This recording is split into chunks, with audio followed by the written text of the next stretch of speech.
how to download Adobe Photoshop latest version.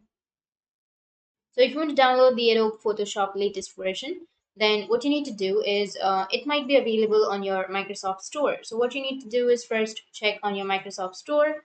And once you open up your Microsoft Store, go with the search, and here you need to search for Adobe Photoshop.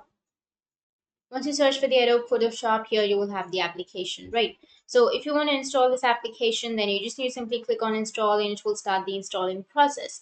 So it is a qualifying Photoshop with the latest features. So if you want to download, simply click on install and it will start downloading. Depending on your data or Wi-Fi connection, it might take some time to download and you will be able to use that. But if it's not available, like Adobe Photoshop is not available on your country or your region in your stores, then you can go with your browser and then you need to search for Adobe Photoshop. And here you will have official Adobe Photoshop. Simply click on it. And then here you will have an option of buy now. You just need to simply go with buy now option, which is here on the bottom left. And here you need to go with students and teachers and then go with buy now again.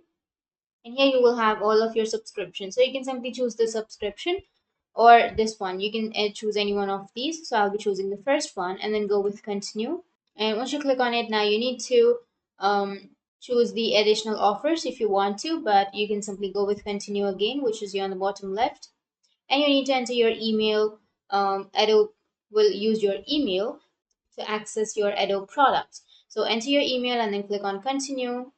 And then you can enter your payment information. So you can enter your payment methods like your credit or your debit card or your PayPal. And then you just need to simply go with agree and subscribe. Once you've subscribed, you'll be able to have the Adobe Photoshop. So in this way, you'll be able to download the Adobe Photoshop latest version. And if you have any questions, feel free to comment below. Thanks for watching.